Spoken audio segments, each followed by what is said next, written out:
What is going on, everyone? Welcome into Big Time Football Talk.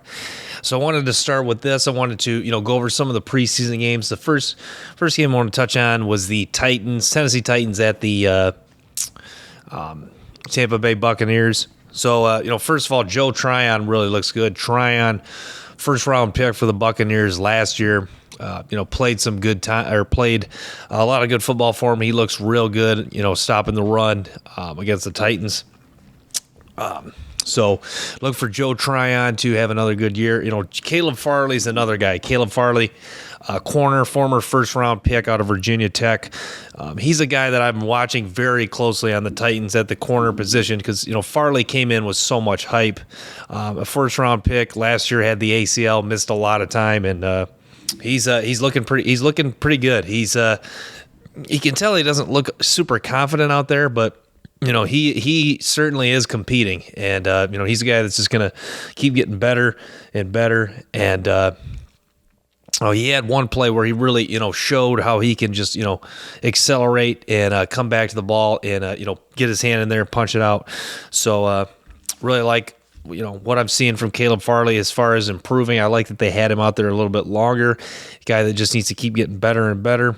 Also, they had Roger McCreary was their second pick, corner out of Auburn. The Tennessee Titans took. McCreary looks really good, and just ran a 4.52. I think that's part of why he slipped. And also he's not very big, and his arm length wasn't great. But McCreary, he's mirroring receivers very well. There's not a lot of wasted movement to his game either. So, like what I've seen out of his play. Rashad Weaver's another guy to keep in mind for the Tennessee Titans. He's playing pretty well in the preseason. A defensive end out of Pitt, did play, played very little last year because he had an injury, but he's another guy. Malik Willis, Malik Willis still looks, very raw as a quarterback. Needs to really develop and, work on some things, but you see a lot of Lamar Jackson and Malik Willis, the way he moves around in the pocket, makes plays, gets outside the pocket, can throw on the run. Really, Malik Willis has the athleticism and a lot of the traits really you want in a dual threat, super athletic quarterback like Malik Willis. He's just got to keep getting game experience and keep improving, keep getting better. So, it was. He had one throw, was just an absolute laser in the end zone. But you want to keep seeing Malik Willis play and keep seeing him get better and more comfortable and keep making those exciting plays. A guy that you really just hold your breath every time he has the ball, and you're just kind of anxious to see what's going to happen next in a good way. So Malik Willis, I had him as my number one quarterback. I really liked him a lot. I was really banking on a lot of the traits and a lot of the upside, and you're starting to see that in many plays. So, yeah.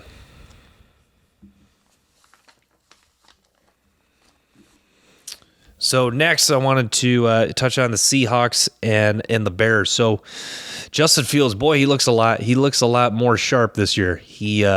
You can tell he looks, comfortable in the pocket. His body looks good, pretty lean, and you can tell he's throwing the ball with a lot better touch too. And just, he is just, you can tell he's really put in the work to get better. And like I've said on Trevor Lawrence, and the same goes with Justin Fields. Those are both guys that are, just dedicated, grind football.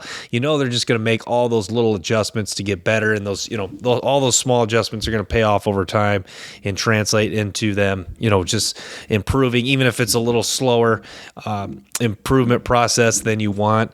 Obviously, if you're a Bears fan or a Jaguars fan, you want them to just, continue to get better rapidly, but that's not always the way it works, and you really see Justin Fields improve, and I really like what I saw in just the short amount of time he played versus Seahawks. But it was I like how when the one play where he was rolling out, he was able to set back up very quickly. I thought that was super impressive on that play where he rolled out to the left off of play action and threw a strike to Komet.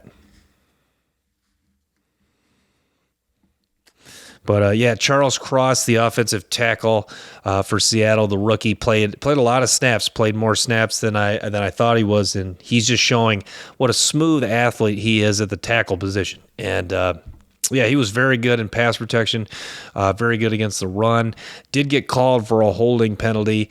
You see, sometimes guys can, some guys with quickness can get around him. It's not, not super easily, but it can happen. And on that play, he can get a little grabby and not in like a frantic way, but sometimes he gets away with it because it's very subtle. But did get called with a holding penalty, but.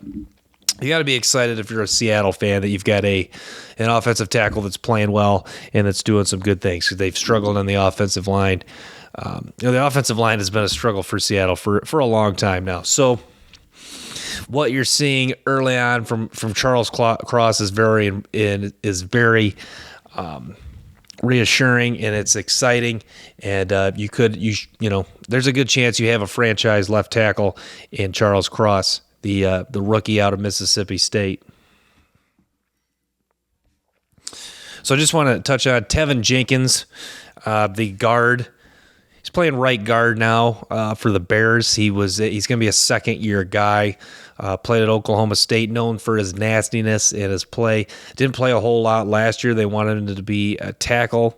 And then the first preseason game, they were playing him at right tackle. Now they're playing him at right guard. And he's looking pretty good. There is rumors that they may trade him. But, Teven Jenkins, not kind of like the opposite of Cross, I wouldn't say he's a very good athlete. He's a solid athlete. His balance is just okay. But you really see the true word mauler comes into play when you're talking about Teven Jenkins. He can maul people off the line of scrimmage. Really fires into defenders, and when he really gets into someone, it can be devastating. And he does have the finish and the nastiness to him. So. Yeah, so Teven Jenkins, good play last game against Seattle. We'll see what he does moving forward. We'll see if these trade rumors continue to enhance. But so just wanted to touch on that.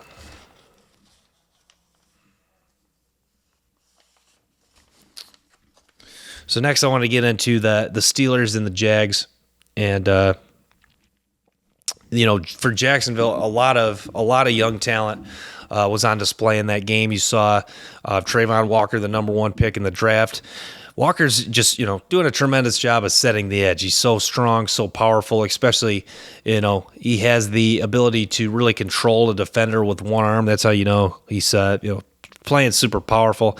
And you see when he gets off of blocks, he has the ability to really just accelerate into tackles.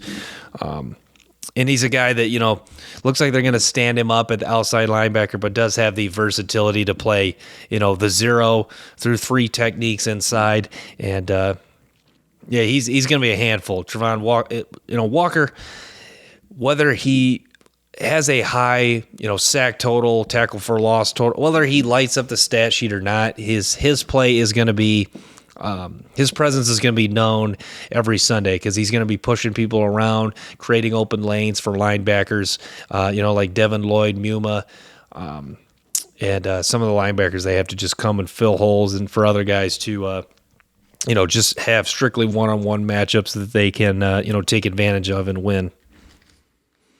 So, Trayvon Walker really looking the part through the first 2 games of the preseason, and I'm loving it. So, Walker, I thought in my opinion, he was worthy of the first overall pick and is certainly looking like it. So next I want to talk about Trevor Lawrence. The release looks good. It looks a lot smoother, looks a lot quicker.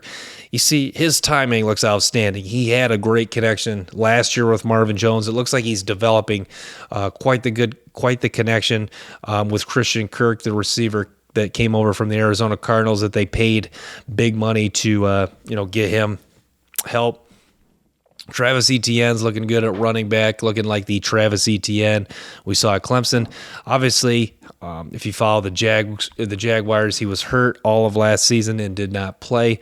So, you have him, James Robinson, Snoop Conner, the other rookie from Ole Miss. So you got to like the Jaguars backfield and really the offense as a whole. Walker Little, a tackle, former number 1 overall recruit out of high school, played good football in that game. So the Jaguars offense, you really have to, I mean, even if it doesn't translate to more wins, you got to be excited that this offense is moving forward as far as the improvement process goes. And Trevor Lawrence, the accuracy looks so much better, and he looks so much more consistent as a thrower of the football, and the ball's just really flying off his hands. It's coming off, looks like more of a dart, very tight spiral, and throwing a very catchable ball. And you got to be excited with the weapons. Also added Evan Ingram, the tight end, as well. So that's what I wanted to touch on with the Jacksonville Jaguars offense. On the defensive side, they brought in Arden Key, and Arden Key had a nice sack in the Pittsburgh game. Arden Key, him playing well would be such a huge bonus, for the Jacksonville Jaguars defense. Kind of a guy that's bounced around several teams, but does have some upside. He's a solid football player. So a nice addition there.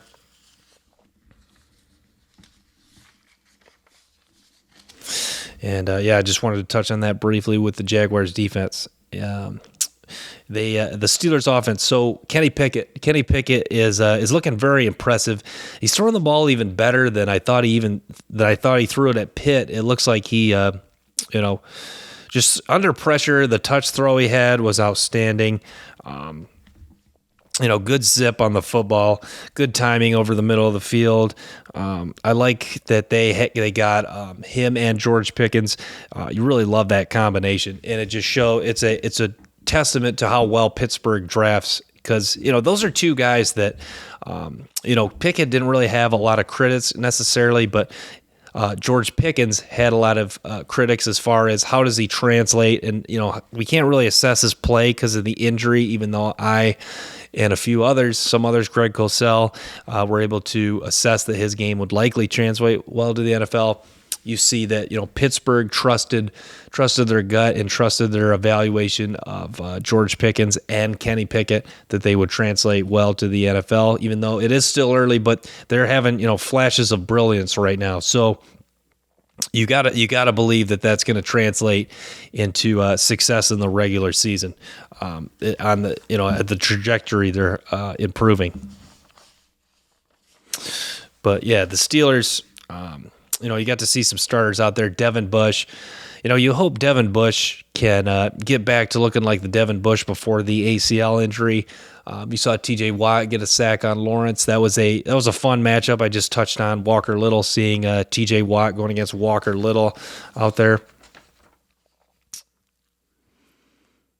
But so that's what I wanted to touch on with the Jacksonville and the Steelers game. So next I wanted to get to Washington at Kansas City. George Karlaftis, what an animal. Karlaftis, he looks quick off the ball, just like he did at Purdue, but even now he looks even faster. And, dude is so powerful. His power is, just unreal. You saw the play where he just dominated the tight end and then eventually ripped through the tight end and Samuel Cosme, the tackle from Washington, to get a sack. But yeah, he is just, got pressure on Justin Fields week 1 against the Bears, and sacked Trevor Siemian also in that game. And, Karlaftis is really looking the part, and it was an outstanding pick by the Kansas City Chiefs. That was one of those picks where you go, okay, you're Kansas City, you're picking at 30.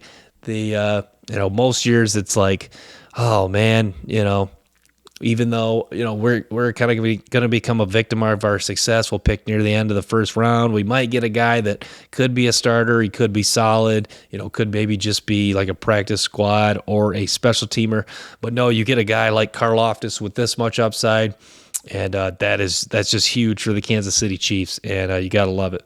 Also got Trent McDuffie, who looks pretty good, the corner from Washington. So a Chiefs defense that, hasn't been super good the last few years. You got to believe you added a couple pieces that you have to love the upside with in Trent McDuffie and George Karlaftis. So last thing I want to touch on, I wanted to talk about Zion Johnson, the guard for the Chargers. Zion Johnson looks awesome. He's just so he's so smooth and so powerful, and he's able to, in pass protection, he's so good at just absorbing like power rushers. Even though if he does get knocked back again, he has the strength to, just kind of use their power against him, stand him up, and just, stop him from driving him back. But yeah, a guy that like Chris Sims and a lot of draft evaluators said he does have the versatility to play guard and tackle, great hand strength, showing the ability to, really control defenders in the run game, and was good in both games. Week 1 against the Rams, and then now week 2 last night against the Cowboys. He was brilliant in both, and this is a classic Tom Telesco pick. I've looked back. Some of the picks Tom Telesco's made have been outstanding since he's been the general manager of the Chargers for the last 9 years. They've taken Justin Herbert, Derwin James, Rashawn Slater, Joey Bosa, Jason Verrett, just some of the notables that Tom Telesco is taken. But you love how smart, Johnson's able to pick up stunts. He's able to pick up defenders so well. And you got to believe that him and Rashawn Slater is going to, just bolster that offensive line tremendously, and it's going to help out Justin Herbert just a ton. And you got to be really excited about the LA Chargers this year and their offensive line with Zion Johnson and then Rashawn Slater, who they took first round last year. And last game, 49ers at Vikings, who stood out? Kellen Mond still showing flashes. A second year quarterback out of Texas A&M. Drake Jackson, the rookie from USC, is looking pretty good, looking very stout against the run at the defensive end position. Lewis Seen. It looks like the game's a little fast for him, but he is really showing splashes of why he's a first round talent at the safety position, and just a guy who will come up, fly, and make hits. And then the New Orleans Saints, the Saints. This is a team that has just really scrapped and fought with anyone. You've seen, the last, 2 years they've been 4-0 against the Tampa Bay Buccaneers. For whatever reason, they've been a huge mismatch for the Tampa Bay Buccaneers. And, like I heard today, this is really a team that no one wants to play. And it's a team that you're going to be in a dogfight. You're gonna feel it the next day, and they're really going to compete and bring everything at you. You saw Marcus Davenport, like I touched. He came back from injury. That was big. Jameis Winston, really did a nice job until he got hurt.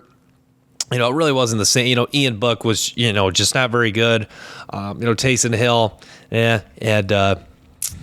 But who else? Trevor Siemian. It's just, it didn't look great. But I think Michael Thomas coming back is going to be huge. You know what Michael Thomas is capable of when he's healthy. 2019 Michael Thomas was awesome. Catching everything. Just a baller, stud, beast, monster. Love Michael Thomas. Love what he brings to the table. But, Chris Olave, the rookie from Ohio State, they took a receiver. Sounds like he's doing a fantastic job, and he'll be right in the mix.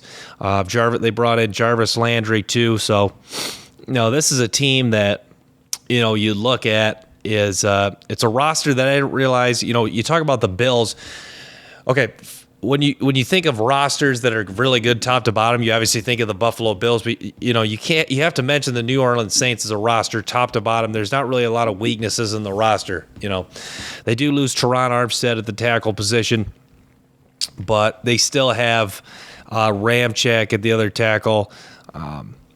Cesar Ruiz. They drafted Trevor Penning from Northern Iowa, a guy that's, big physical tackle, just, got some nastiness to him. He's played pretty good so far in the preseason, and he's looked like he's doing all right in training camp as well. Alvin Kamara doesn't look like he's going to be suspended, so you don't have to worry about that. But, for the Saints, the secondary has a chance to be elite. I mean, Paulson Adebo is just a stud. Tyrann Mathieu, you know what he's capable of. Chauncey Gardner-Johnson has become a very, very good football player. Marshawn Lattimore is one of the best corners in the NFL. Demario Davis, very solid linebacker. Pete Warner, good ball player. And, the defensive line, Cameron Jordan's one of the best in the business of the defensive end position. And, it's the Saints defense that, a few years ago really struggled, but now is, seems like it just keeps improving every year. And, next year there's going to be high hopes for, this defense and this team. And we'll see how far Winston can take them. But Jameis Winston seems like he's a lot more improved than the quarterback he was when he threw 30 touchdowns, 30 interceptions back in 2019. Or was that?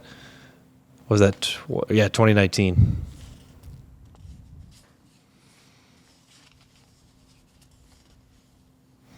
So, yeah, I got to touch on, George Pickens. George Pickens was a guy that I had at one point my number 1 wide receiver, but I will take credit. I did have him as my number 3 ranked receiver in the NFL draft in my final wide receiver rankings.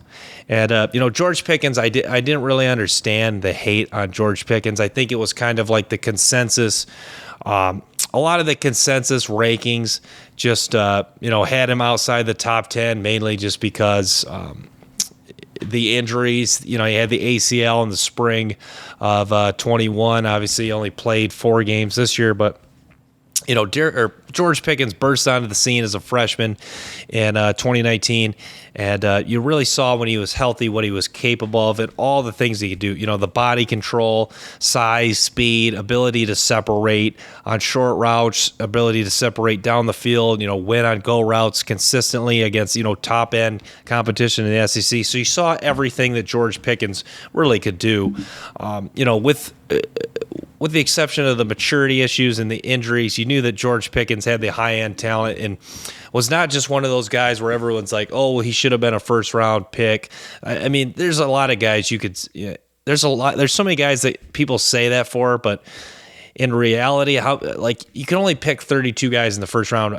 But I would say I think that truly is the case for George Pickens. I think he truly should have been a first-round pick, even with this injury. That's how highly I thought of him. But people just use the injury as an excuse. I thought it was kind of lazy analysis, and now everyone's acting surprised. The injury. It's like, man up. Not that I was like, jumping through walls and screaming it over, on mountaintops on this channel that, George Pickens was a, top 3 receiver and had a chance to, do it. It's still early, mind you, but I was pounding the table for George Pickens, and I would admit if I was wrong on Pickens. So, but it's still early, but you got to love the flashes, and you got to love the way he's played, and that connection with Kenny Pickett could be special. And you see the body control. You saw the one catch where he beat the guy deep. That was outstanding. So you see what Pickens is capable of, and you got to believe he's got a bright future ahead, and you're anxious to see what he continues to do in the future. But, I just wanted to touch on George Pickens. Great start, and credit Greg Cosell, had him as the number 1 wide receiver. Credit there.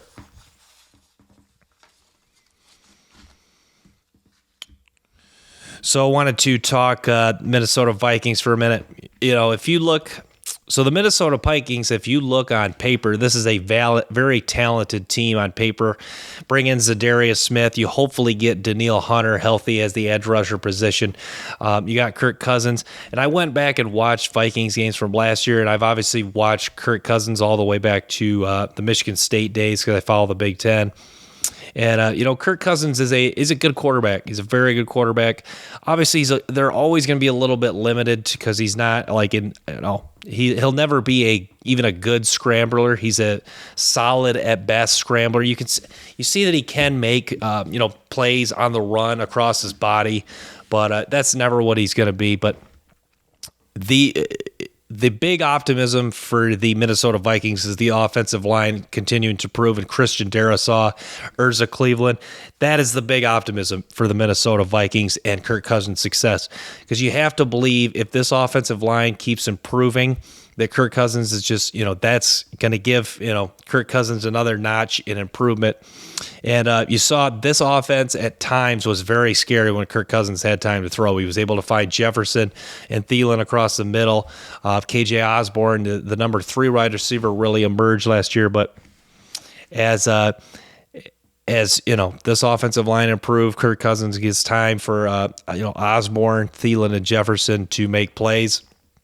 You got to really like what this Vikings team could do. Dalvin Cook, one of the best running backs in the NFL.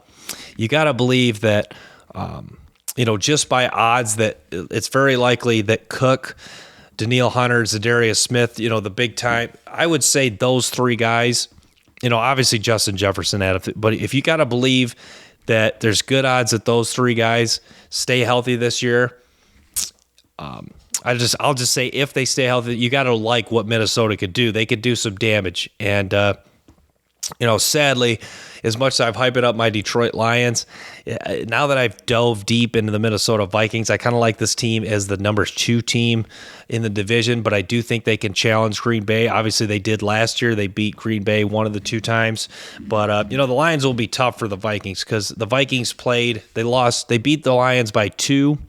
The Lions were right in it last year, and then they also they lost later in the season to Detroit. But Green Bay and Detroit are going to be very tough for Minnesota. You got to believe that it's very likely they could split, go 1-1 with those 2 games. But this is a team that could easily sweep the Bears, and like I heard on the radio today, you got to believe that the Bears, only shot against Minnesota would be at Chicago. Minnesota's a tough place to play. You got to believe that the Vikings crowd and the excitement will get them over the hump, and they should, take care of the Bears at home. But I think they would sweep the Bears if I had to put money on it. But yeah, Thielen's still a playmaker at 34 years old. Adam Thielen. He is, I think he's a guy that's, still pretty underrated. I think there's a lot of casual football fans that, don't know who Adam Thielen is, but is a guy that, tremendous story, a guy that was, walk on, unsigned, and, a practice squad guy at one time, just kept working and, really burst onto the scene in, 2016 with some of the big games he had. But yeah, Thielen, what a receiver he's become. And, adding Justin Jefferson was outstanding. But, Minnesota, the interior defensive line, they got a few guys. Harrison Phillips, Armon Watts is okay. Wanham was pretty solid. He was kind of like a 50-50 guy. They did decide to bring him back, but he was another guy. I mean, if they would have released him, it would have been. I don't think it would have hurt him too much, but maybe they're factoring in that maybe Danielle Hunter might not be healthy, so that could be part of why they chose to bring back Wanham. But Wanham's all right, and they got some guys. They have some talent. Eric Kendricks. They drafted Brian Asamoah from Oklahoma, Lewis Seen, and Andrew Booth in the secondary. Should be interesting. So we will see with the Minnesota Vikings, but. You gotta like the direction this team's heading. Kevin O'Connell's first year with the Vikings. No more Mike Zimmer, but if you're a Vikings fan, this could be a good thing because it sounded like Kirk Cousins and Mike Zimmer's relationship wasn't super good.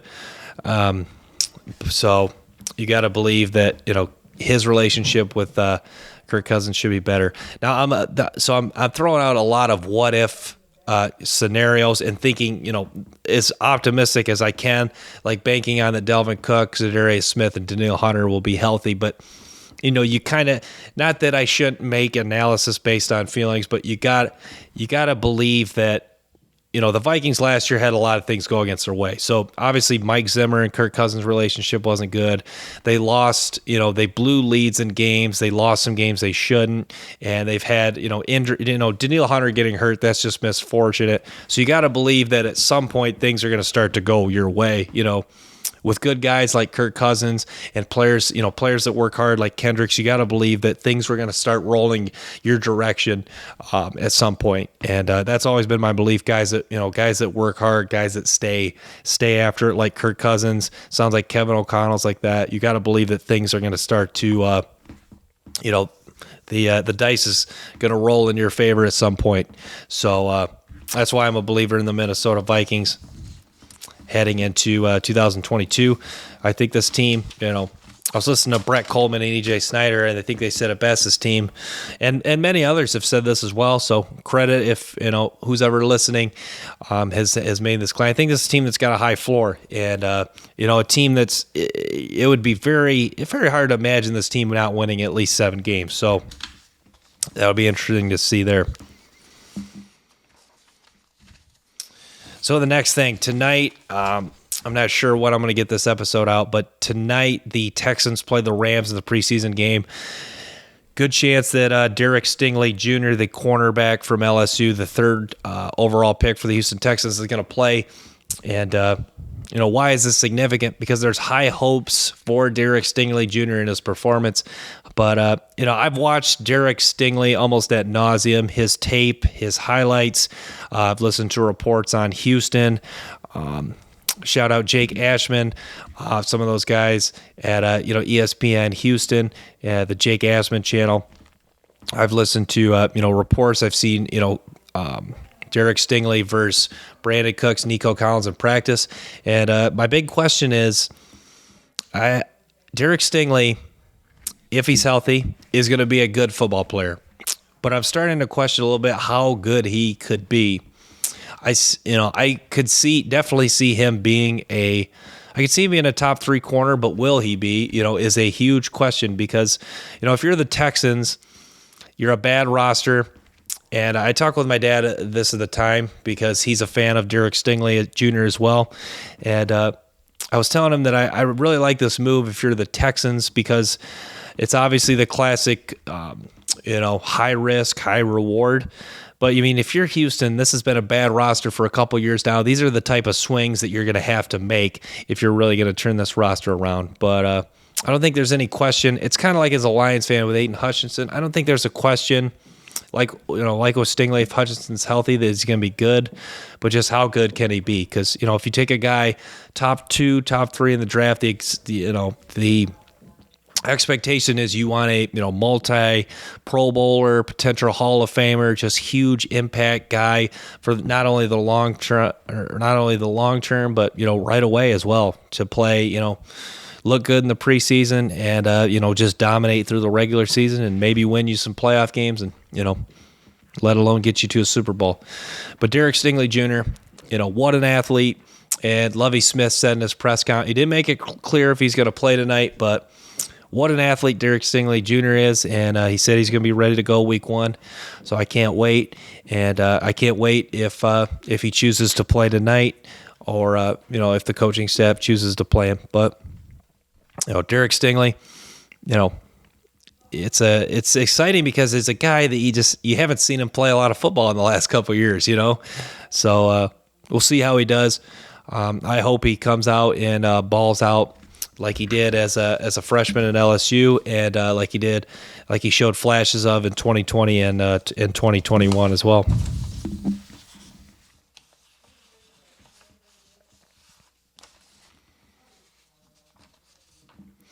So I didn't really have notes here taken, but I just want to touch on the Chicago Bears, and I haven't watched. I've heard that Justin Fields didn't really have a lot of hype, but I just wanted to say I'm really disappointed, that the Bears have not got him some more help. You look at, Justin Fields, even though he was drafted by the old regime, Justin Fields, you feel like is a guy that, like they've talked about, I forget who was saying this, but someone made the good point or Chris Sims said, Tom Brady does more with more. Meaning that, when there's good talent around him, he can really, bring his game to the top level and bring others around him to, their maximum potential. You get the feeling with Justin Fields is a guy that could do more with more. And you really, the Bears have not done a good job of getting talent around Justin Fields. Jaquan Brisker was a solid pick. I didn't really like the Kyler Gordon pick, even though Gordon was solid at Washington. I think he could be solid in the NFL.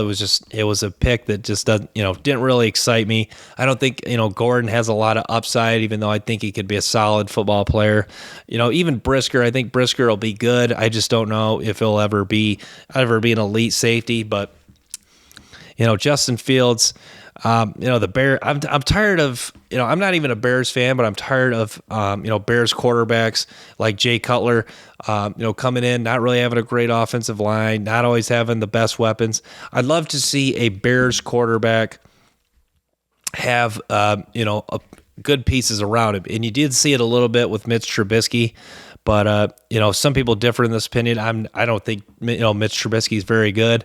And I think he was a guy that I think he made some plays. And I think, part of it was he made enough plays in the Bears defense kind of carried him over the top until, things fell short in that playoff game. But, I would love to see, the Bears hopefully next draft get, Justin Fields some more playmakers. We'll see how this year plays out. It'll be exciting to see if Justin Fields can make enough plays and, win them some games that maybe they shouldn't, just because his talent is just really shining and he's, balling out on a different level. So, but Justin Fields was a guy I was high on, number one quarterback on my big board, coming out. I had him even ahead of Trevor Lawrence and Zach Wilson. So, I'm rooting for Justin Fields like crazy, even though he's in the same division as my Detroit Lions. I really wish him the best, and, what a phenomenal athlete. And, you as a Bears fan, you hope he just continues to grow and get better. And, you'd love to see more pieces for Justin Fields. And so.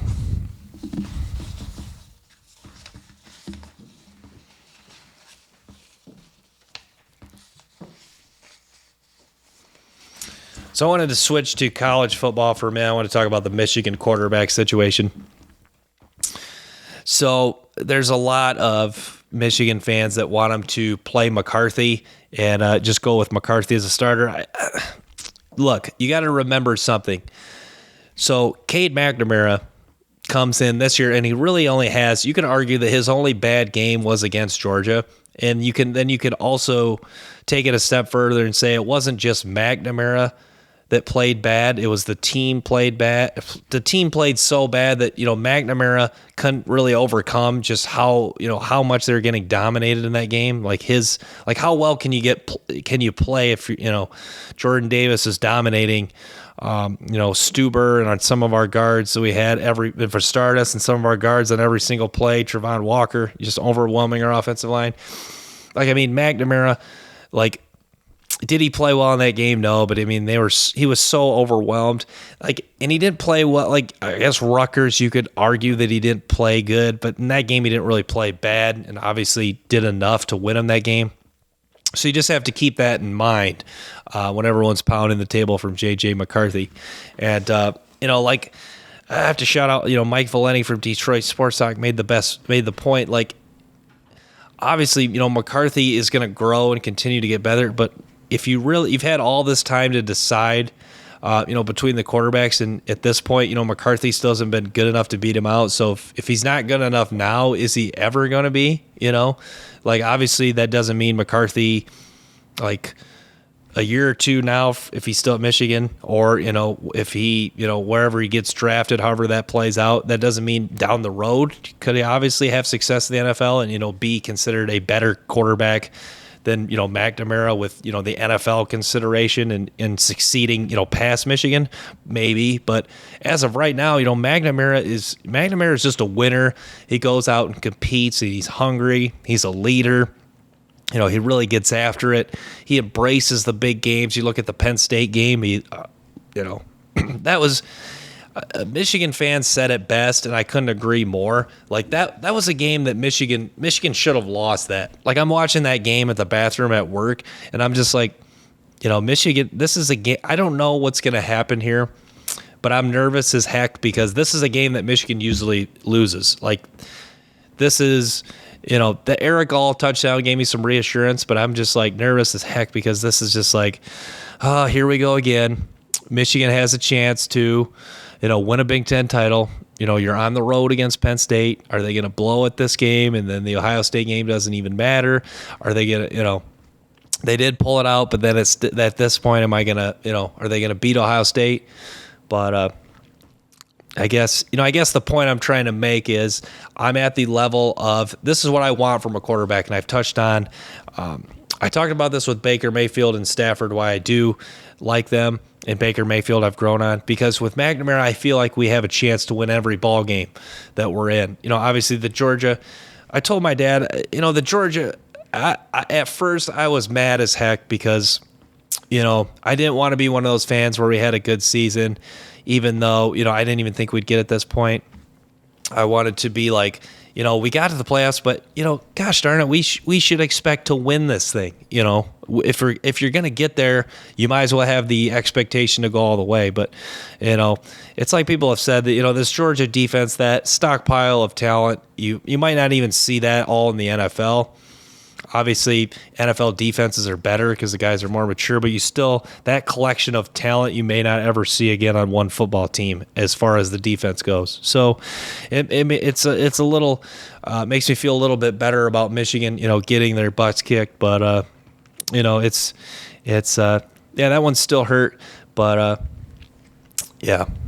So I guess with McNamara, I guess what I'm trying to say is I'll say McNamara's got to be the guy, but I guess I'm kind of copping out by saying this. I don't mind if they sprinkle in McCarthy a little bit. I just think that you have to be smart about when you put him in. The Michigan State game, that is a huge debate that, if McCarthy doesn't fumble that ball, does Michigan win the game?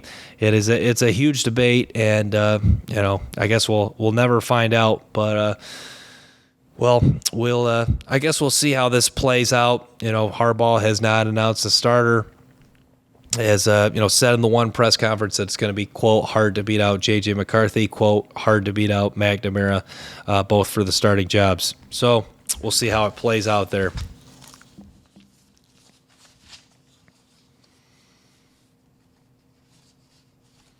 Oh, so I want to touch on the Houston Texans real quick again.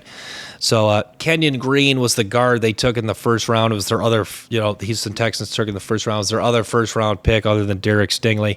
And I just wanted to say this. I thought it was kind of weird that Lovie Smith finally announced yesterday that he had a concussion. And it was something I was telling my dad. It kind of makes me mad. Like as a guy that does, like, I don't do this for a living yet. I still just do this for fun, this podcast and this channel. But it makes me mad because I can't go to practice.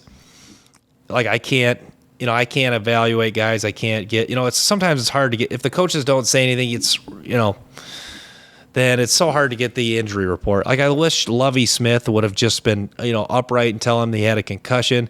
There was people speculating he had like a leg injury or foot injury or something like that. I guess I just wanted to say that I wish coaches were a little more upfront about injuries and told people what's going on more. So that's what I just wanted to touch on that. So Kenyon Green does have a concussion, and I forget, this is bad, I forget if he was going to practice, when he was going to practice, but it'll be exciting when they do get Stingley's return, playing corner for the Houston Texans. They faced off against the LA Rams in Week 2 preseason action. So how did Derek Stingley Jr. fare? Well, he only played 3 series, but he looked pretty darn good. Had a nice pass breakup where he showed his ability to, put his foot in the ground, work back to the football, work through the receiver and get a hand in there, make a pass breakup on Akers from the LA Rams. It was interesting because Lovie Smith said he was going to play at some point during the preseason. Well, that some point came last night in Week 2 after he did not play Week 1 of the preseason against the New Orleans Saints. So, like when he was healthy at LSU, you see a lot of the flashes. I don't think he's still back to the Stingley he was in 2019, but he's getting there. And you got to believe with his work ethic and the way they're coaching, he's going to get back to that point very soon. So you gotta say, it was a good overall performance. You got to be encouraged as a Houston Texans fan that he's listed first string as the official depth chart. You're hearing good things in training camp. I just saw a couple clips, but he looked good against Brandon Cooks, Nico Collins, some of their top wide receivers. It's encouraging that he can at least stay stride for stride with Brandon Cooks, who's a 4.3 guy. Obviously Derek Stingley's a guy that's ran in the 4.3 to 4.4 range, but. Yeah, it's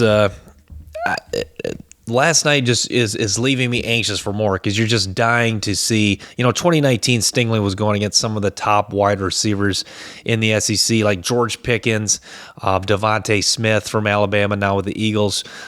Should mention Pickens now with the Pittsburgh Steelers.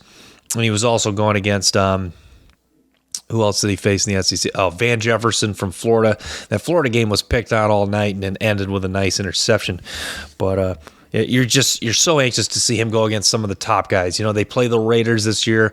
Maybe a matchup with Devontae Adams is inevitable. They play the Miami Dolphins.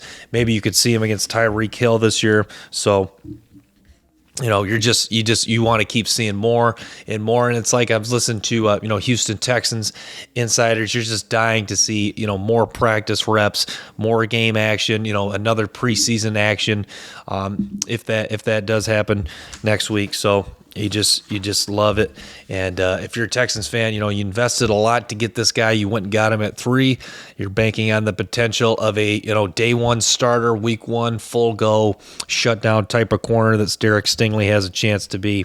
But he's a guy that's gonna, he played some zone coverage last night. It's not something he did a lot of at LSU, so he's gonna keep working, get better at that. Make sure to keep good leverage on the outside and kind of funnel that guy back to the inside. But showing the play strength to attack, engage blockers. He made some really good highlight tackles and showed ability to get off blocks at LSU. So it's encouraging, and look forward to seeing more. Love Stingley. Love the upside that this guy has, and So thanks for tuning in to Big Time Football Talk. Till next time, peace.